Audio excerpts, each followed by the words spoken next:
Yeah. Can I have that on vinyl, please? Thank you. Hello and welcome to this morning. As I said earlier, it's good to see you. It is Memorial Day weekend, and yeah, it's quite a time to be alive. I mean, it's the context of Memorial Day, right? We're kind of remembering all of those that fought for the country and lost their lives in doing so, and it's a memory of those we've lost, not something to sort of. It's not like, hey, it's all about hot dogs and hamburgers. I mean, that's part of it, but it's not the point.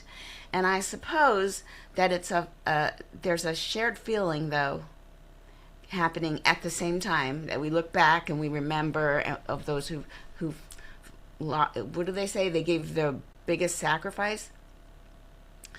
We think about history, we talk about what is sacrifice, and we talk about, well, where are we moving into the future. And what I'm saying is, wow, what a time to start talking about the future, because that's also kind of vexing if we're being quite honest. So, quick question, have you ever felt like you're the only one who's awake at 3 a.m. worried about stuff? But then you realize that the whole neighborhood is also awake at 3 a.m. and they're all worried about stuff. And it's funny, the neighborhood. It used to be the neighborhood, you look out your window and people are awake at 3 a.m. because you see their lights on. But you know what that looks like now? Everyone's awake at some point because it's 3 a.m. somewhere, because the globe, time zones. But they're all awake and they're scrolling. And then they're posting, and then they're scrolling some more, and then they're posting. So you do realize that we are all awake at 3 a.m., even when it's actually 3 a.m., and then it's crazy right now. So history seems to be moving faster forward than it did before. And that just means let's isolate. A lot of times, if we do have all of these things I just mentioned, waking up early in the morning when you should be asleep, looking around either outside or down at your phone and scrolling, you realize you're not the only one worried. What do you do about it? The kids call it rotting, bed rotting. Don't just knock it out of bed. They're like, no, this is where I'm going to be all day. You know where to find me. I'll be over here in my bed. Now, adults, we don't have the option if you're the only one who's supposed to take care of your household. There's a part of you, though, that will stay in that bed. And you look like you're up and you're moving around. You do. You look like you're moving about. But somewhere inside, you're seriously hiding and you're bed rotting and you're waiting for it all to be over. Now, I don't want you to show me your hands, but I feel like everybody's hand will probably go up. If you're still kind of PTSD from the COVID shutdown, I noticed something about me as I'm moving through my world. Part of me is still waiting for things to get back to normal. Spoiler alert, this is the new normal. I know we've seen that. We've seen it on bumper stickers. We've seen it on t-shirts. Spoiler alert. This is the new normal. But why does it feel like it's definitely couldn't last, like it couldn't be like this forever? Surely it will let up. So my question therefore is, are you carrying the weight of a world that is so rapidly changing that you've now decided, I guess I don't have any faith?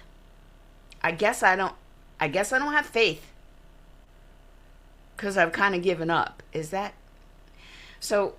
But what about this? What if everyone is kind of going through that and we're just naming it the wrong thing? So here's what I'm thinking, because you know what I do during the week. You know what I do every day of the week, also on Saturday and also on Sunday. It's tech and AI. I'm doing that for a business and for life, and because I'm curious, and it's also where I get to be creative. And what I noticed is that since both of my worlds are colliding, I cannot help but see, what does AI have to do with this spiritual thing we're about to talk about? And what does this spiritual thing have to do with AI? Now, the context of the talk I'm supposed to give you is about CSL. Let me read it to you. CSL, the organization, the official outline, they're asking us to discuss as a community, individual CSL communities, and the worldwide organization, what doubts or uncertainties does CSL get into? Centers for Spiritual Living, what doubts or uncertainties are they facing? And this talk, seriously, I'm looking at the outline. It says, after weeks of exploring our divine doubt, how will we apply this work to our communities? The idea that yes, we're all doubting. We're all waking up at 3 a.m. and wondering where the world's going and why is it moving so fast? And is it not having faith, or is doubt actually my superpower? Because remember what I told you the first week, the enemy of faith is not doubt, it's certainty. It's certainty. When you are just hunkering down and doubling down and tripling down on a point of view because that's what you signed up for years ago, and gosh darn it, that's what you're going to hold on to. Well, let me tell you something. AI says, hold my beer. AI says, no, I'm coming through. I'm going to disrupt everything. And if you don't believe me, think back. Think back over the week. Last week we had several clips going viral because somebody from a very big, important institution, Eric Schmidt, stood in front of a body of graduating college students and started talking about how AI is the future, and they booed him so much. He was like, what's happening? What's going on? He didn't even say anything controversial. All he said was AI is changing the landscape of how we do work in the world, and everybody started booing at him. What is going on? And another woman, I don't know her name, and I don't know where these people were speaking, but it was pretty embedded institutions of higher learning across our country. To another woman, she's talking, and they booed her, and all she said was something like, AI is changing the landscape of our lives. And she had to turn around and say, what's going on? I guess I struck a nerve. Oh, I wanted to see the rest of that clip, and I'll probably go back and watch it after this. But I'm like, wow. So what's going on there? You've got institutions who have put their head in the sand and tried to control their students' use of what is clearly becoming the way to do knowledge work in the future. But that's an institution that thought that they gated knowledge. They thought that they had the ticket to the knowledge, and all you had to do was sign up for this $200,000 a year. Maybe it's $200,000 for the whole 4 years. But either way, it's like, you can't afford this because we're gatekeeping the knowledge. And also, yes, AI is coming, so you can't use it. You can't use it here. You can't take it. You can't use it for your tests. And then now we're going to have to stand in front of you and we're going to watch you take your tests. Are we okay? Are we measuring something that's no longer reality? Are we starting to measure, the big organization with history, 150 years of history of teaching people a certain thing that's about to be obsoleted so that the future can go in a different direction with knowledge? And are we really trying to apply old, rigorous standards to something these people will never face in the future? You want them to get good at something that's going away. Okay, got it. So we're going to get good at, we're going to get good at not the wheel. Before the wheel was invented, we're going to get good at all the things that we had to do before we had a wheel. We're not going to just get better at wheels. Okay.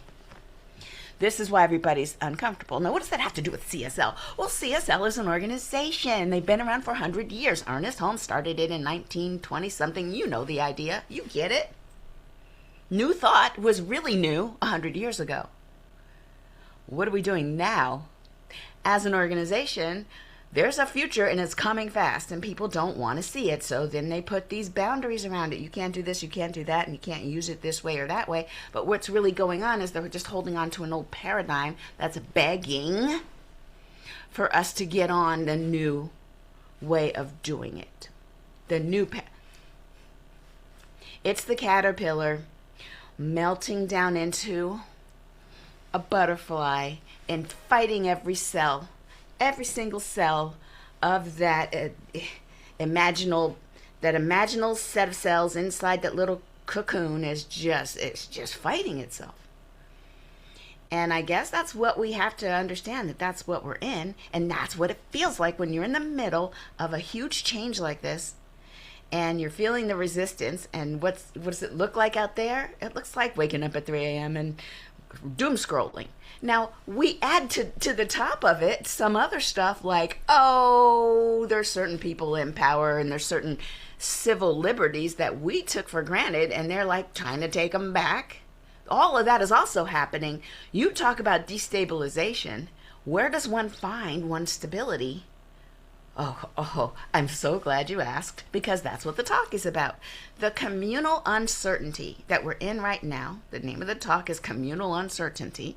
And it's a community of people, a CSL community of people that look out into the future and say, wow, that's not the way it was up till now. I wonder what it's going to be like. And you have two choices. You can hunker down and act like it's not happening and do the bedrot equivalent of everything stays the same, and we're just going to harden the guardrails to make sure that nothing changes.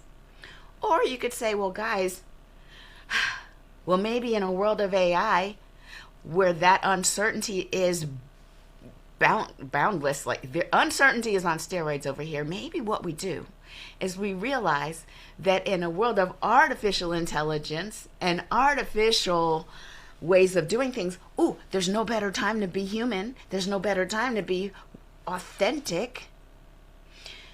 Let's lock arms together and walk forward in the uncertain future with curiosity leading the way. Because a brilliant person will be curious about what is next.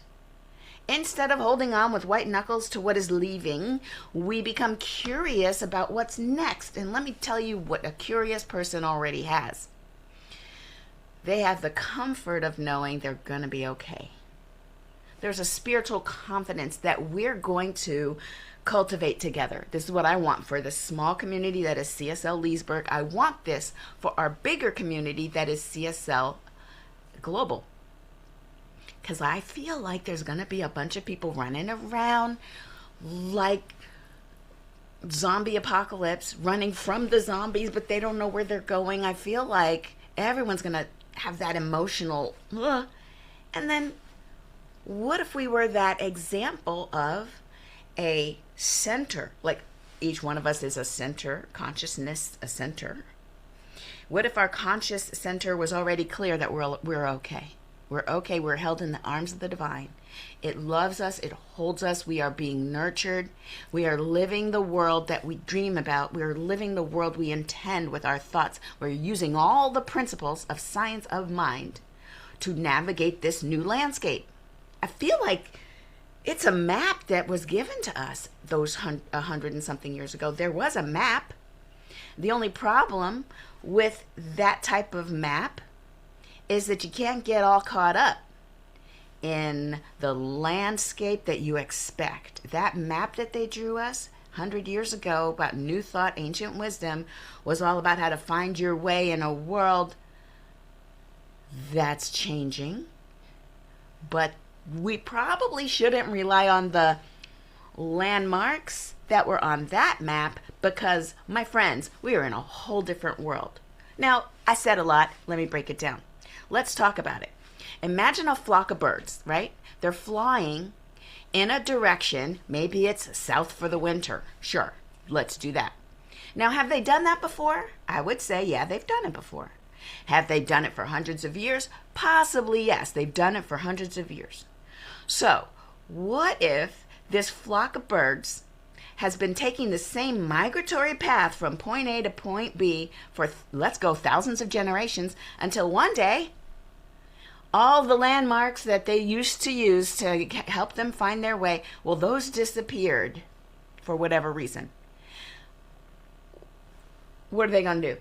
Are they going to stop flying and gather and just kind of, well, we can't do it anymore? No, because what's going on inside of a bird is they've got a magnetic center. They've got something in their being that's telling them which way is south. They're not actually looking for the Burger King at 3 blocks away and go head towards the Burger King and now we're lost because they took it down and now it's a Chipotle. No, they've got a magnetic feel for which way to go. And their migratory pattern will not change because it's baked in. And so in this case, we have to tap into who we really are. We never were born with the ideas of Burger King on a corner. We are older than that. We already know how to get back to the divine, and it has to do with community. It has to do with navigating unsure territories together so that we make it there as a group. And so I kind of see CSL communities doing that, being the place that never forgot who we really were. We never did buy into the middleman concept of how to get to the divine. We noticed that they were doing that, and we said, no, that's okay. We're going to maintain a direct connection. We have study, meditation, prayer, affirmations. We know how to connect to it, even if in the moment we're being messy and we don't want to do the work, sure, but you know what the work is and you'll be back. That's a whole different vibe. And that's why when you get around people who are practicing what we teach here, well, they're a little more calm. They're a little more centered, because what's going on out there was never the truth. It never was the truth about me. It's just what I'm going through today, but that's not me. We don't identify with that. We identify with something much higher, and that is our magnetic true north or south, whichever direction we want. It's the thing that's baked in, and it's what will attract the people that are running around in circles because they don't know what to do. But we're not here to go get people. We don't need to evangelize and seek them out in a way that's combative or just evangelistic and you're doomed to fail and all is lost. We don't need to scare people. They're already terrified. We don't need to promise heaven or hell because they're already in hell. All we need to do is just show heaven is a state of mind. It's a practice. It's a presence. It's an awareness that what you see is about 2% of what really is. And that if we took our attention and turned it from what we don't want and brought it back into a divine identity and then a request for what it is we do want, oh my, how things just unfold. And if you add a sprinkling of, and what I do want is actually going to up level every human being because of what I'm doing, oh my gosh, you really get a twofold, 10-fold, 50-fold response. When what you want for yourself, your highest vision, is not informed from fear, worry, doubt, insecurity, scarcity, but is rather leveled up to, well, I know who I am. I can't wait to show my gifts and share my gifts, and when I do, I'll know I'm doing the right thing because people will light up and they'll come to me and say, oh, you really helped. That is my landmark. Not from a sense of egoistic, well, it's me. I have all the answers. You must worship me. No, we're all in it together. All of us are sacredly blessed with something, and what if we all pulled that out of ourselves and threw it in the communal pot? What kind of dish would that be? I am aware I've mixed about 14 metaphors there. I do apologize. So what are we saying here? Listen, Howard Thurman, the mystic, who wrote the Book of the Month and the Book of the Month. One second. The Book of the Month by Howard Thurman, Disciplines of the Spirit. Okay, so he talks about the moving finger of God points ever in the same direction. These are our flocks of geese, birds, or whatever airfowl you want to use in your brain. That's that finger of God, that divine magnetic pointer that says, this is where you should go, this feels good, this is good feedback, keep doing this. And you know when you're off track is when everything feels kind of yucky. When you can't wait for this one agreement to be over because never again will you allow yourself to do the same kind of agreement. The ones where everything's not working out right. No matter what you try, nothing works. It's probably not the right direction. The magnetic pointer finger of God is probably over there that other way. Try a different path. And you'll just know it. All it takes is attention to the inner experience. Attention. The most precious resource right now in the world, your attention.